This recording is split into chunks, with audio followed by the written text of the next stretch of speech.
All right, guys, welcome back to another episode of the Natty News Daily Podcast. I'm joined with Dan, Leroy missing. That's why I'm taking over here a little bit. And our guest today is Tracy Norwood, who is the 2019 Classic Yorton champion. So the inaugural year for Classic Physique in the OCB Yorton Cup. This man won it. So we're honored to have him on today. This is leading up to the 2021 Yorton Cup. So kind of it'll be nice to chat a little bit about how things have gone since that prep and maybe any changes that he's done there.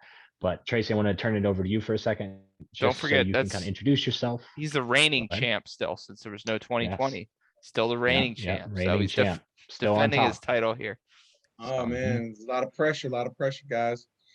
Yeah, Mhm. so I actually got into bodybuilding around 2018. I mean, I've always been a gym rat, and I just wanted to continue to push myself and to do different things as I progress through life, and just something as simple as it being mentioned to me in the gym. Hey, have you ever thought about competing? And like, nah, not really.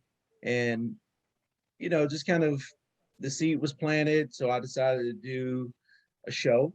My very first show was the NPC Charlotte Cup in 2018, of course, and I did pretty well in that show.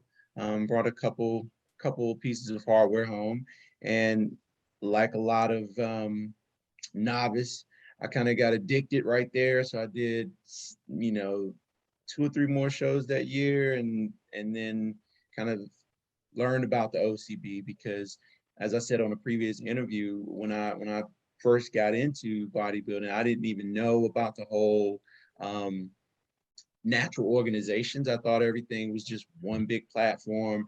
And my coach at the time said, it's probably going to be best, if you don't plan on using anything, that you just stick with the natural organizations. And then that way, the playing field is fair and you're not essentially wasting the prep, by, putting everything into it and then, getting up there and just getting overshadowed by other athletes. So that's really how I got into it, guys. Just Okay.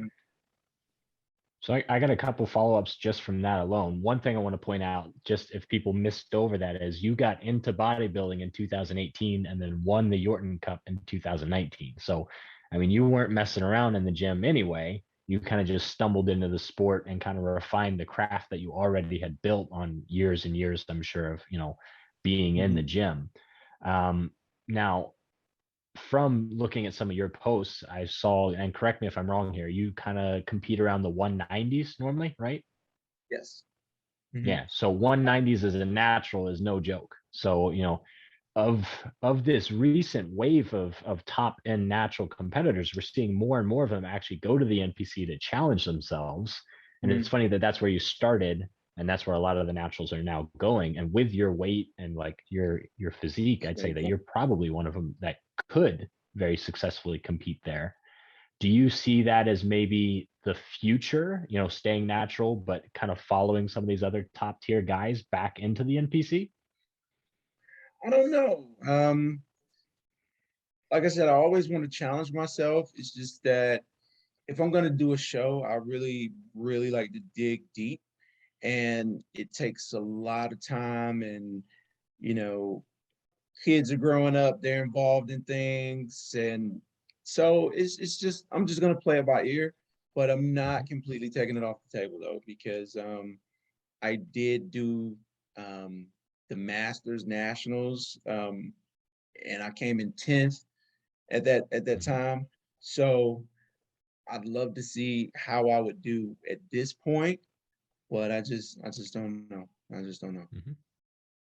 Yeah, yeah. I mean, that's impressive. That's impressive in itself. First show placing in an NPC show, quick turnaround time to place and win one of the top, natural shows for, especially for classic physique. OCB is really kind of known for having some very, very deep classic physique rosters. So, yeah, Yeah, the speaking of guys. deep, this year is a deep lineup. That's a big, they had to break it up into two classes. Yeah, yeah, the guys. The year that I won it, I feel like it was really close because the guys look awesome, and I'm pretty sure it'll be that way this year because, everyone is going to bring that package to the stage. So, you got to fight for it. When you're in Mhm. class B, I think this year did I see your name in Yes. B? Okay. I'm in Yeah. A this year. So Okay. I'll be an A. So Yeah. So We'll see let's you though. talk about this. yeah, I'm looking forward to seeing you there. Yeah. I've Yeah. only seen you in photos, and I obviously saw that you won in 19. So, Mhm. really looking forward to meeting, actually connecting in person. Yes, sir. Mhm. So let's talk about this prep a little bit. Would you say, you're, a more experienced competitor? We find that often the more experienced competitors are kind of set into the way that they like to do things now. But have you noticed anything over these past couple of years that you've changed or tweaked Tornado warning. with more information That's coming in, nice. or what? Yeah.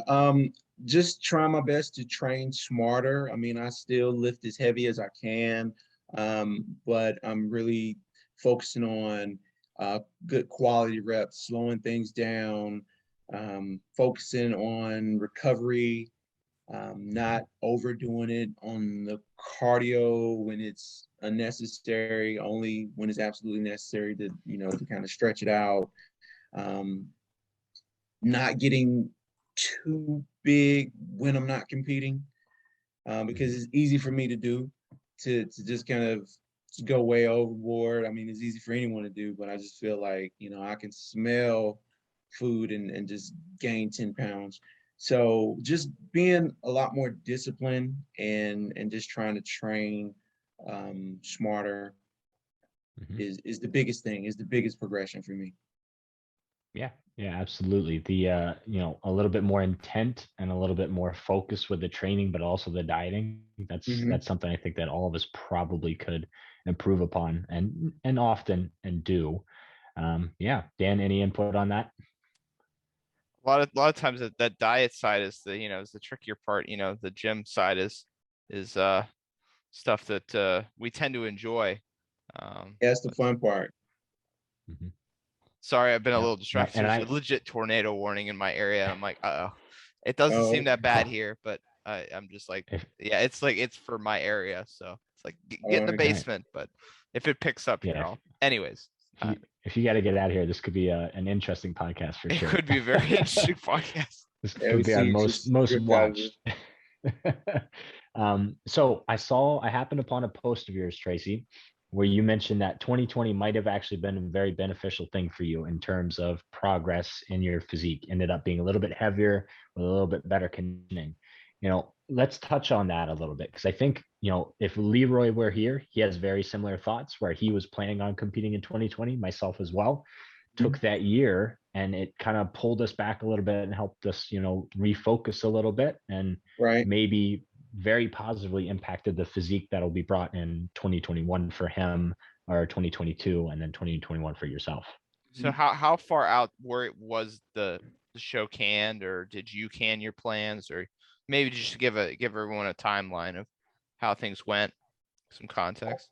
I believe, I had started prep maybe in a month or so in the prep. I'm not 100% sure on that, but when I got the notification or when I saw it on Instagram that the show was canceled, I know for a fact I had been in prep for a few weeks at least. Mm-hmm. So um, it actually gave me a little bit of time to just kind of snap out of it, because when you get into that doing shows, you just kind of put your head Tunnel down. vision. Yeah. And just being able to take a deep breath and do some other things, spend more time with the family, look at some business opportunities, and just basically just decompress from it. I felt fresh, and I mean, of course, I'm still training and just having a good time.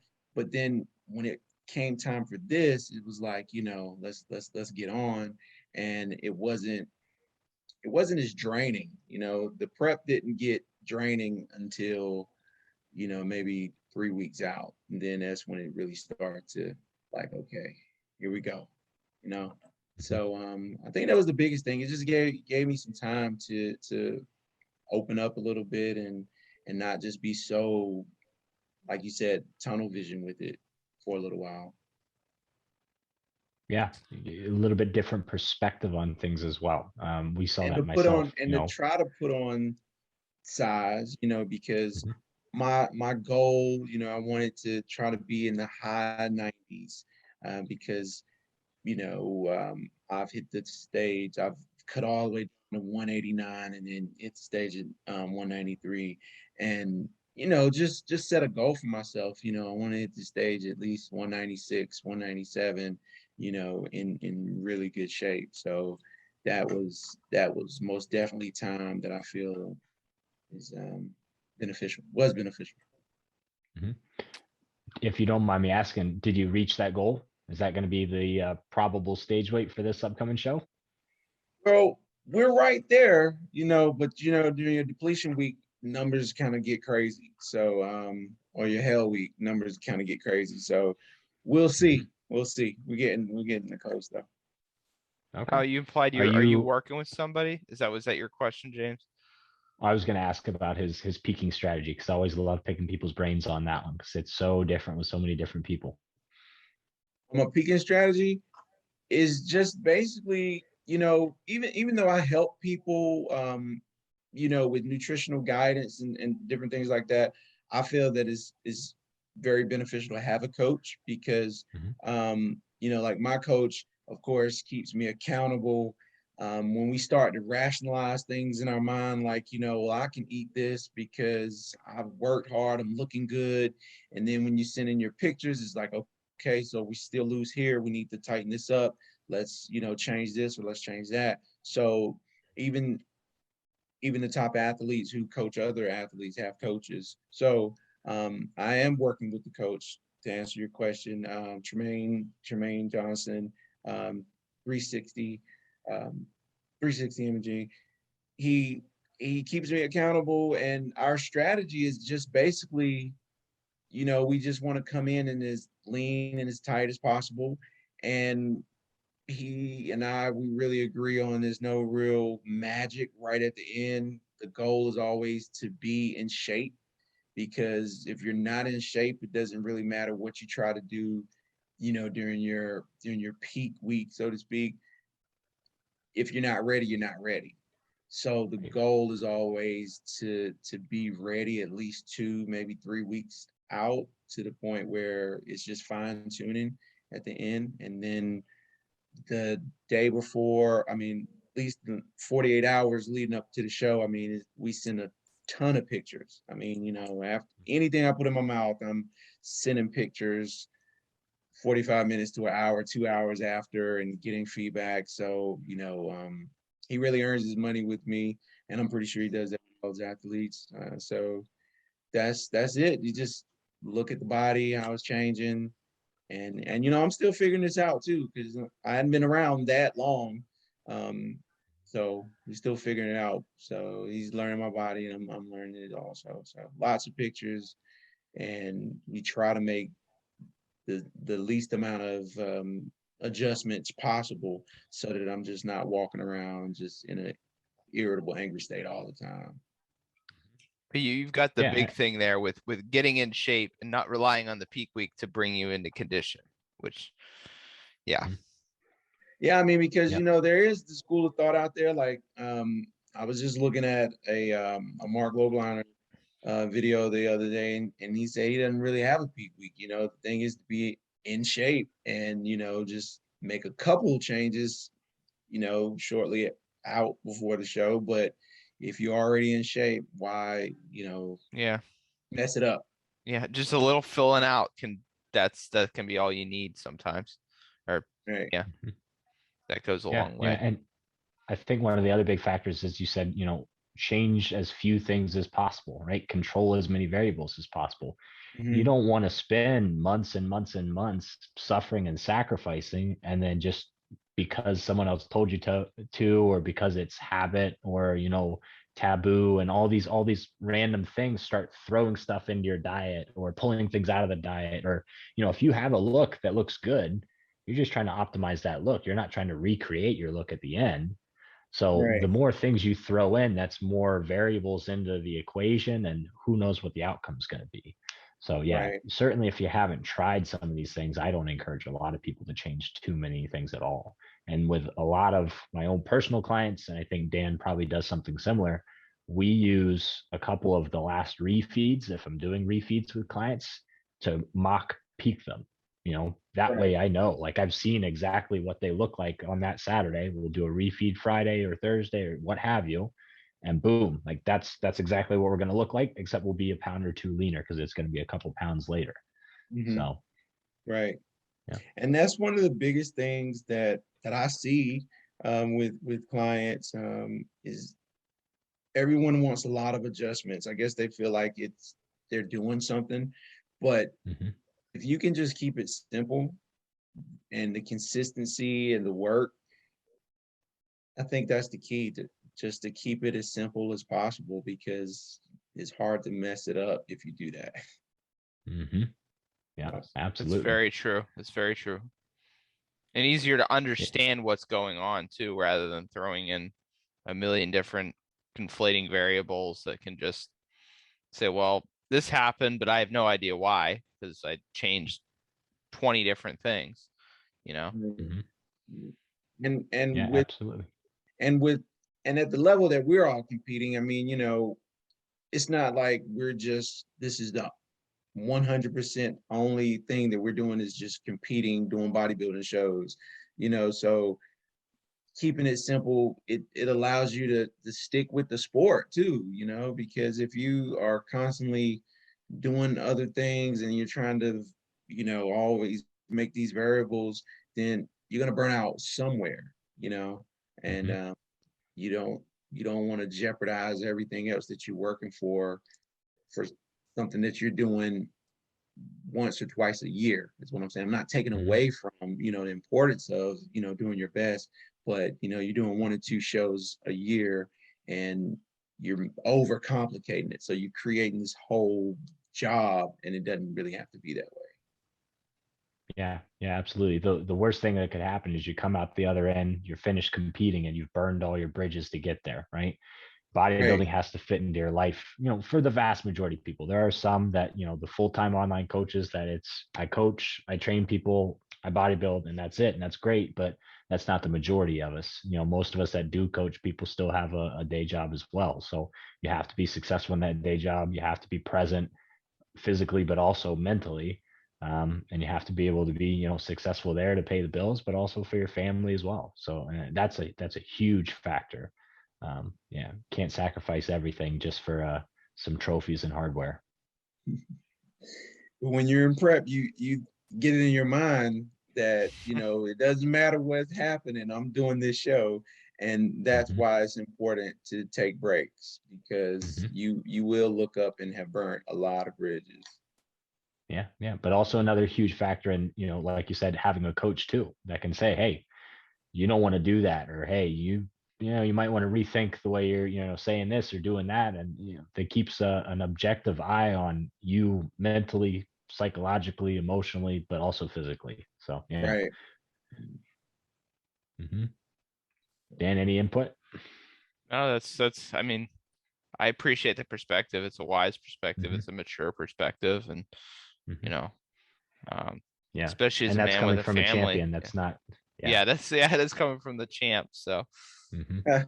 Yeah, So how are absolutely. you And for those feeling, that don't, Dan? I feel pretty good. I honestly, yeah. This prep hasn't been as bad as my last one, and I think I'm doing a little bit better than my 2018 prep. So feeling pretty good going into Yorton. Um, yeah, I mean, I just did the Miss America 2 weeks ago, so that was pretty successful. So yeah, mhm. I'm ready to go, I think. All right. So Yeah. you been to Pittsburgh before? Yeah, that was well, I went to do the Masters Nationals. It was the NPC Masters Nationals. The yeah. It's a big Pittsburgh hotel where they have everything all under one roof, so to speak. It was like everything was there. It was amazing. Hmm. Yeah. So was that All during right. your first season then? Yes. So this will kind of bring back some memories then a little bit. Yeah, my family wasn't really excited about going to Pittsburgh. They liked the Washington trip better.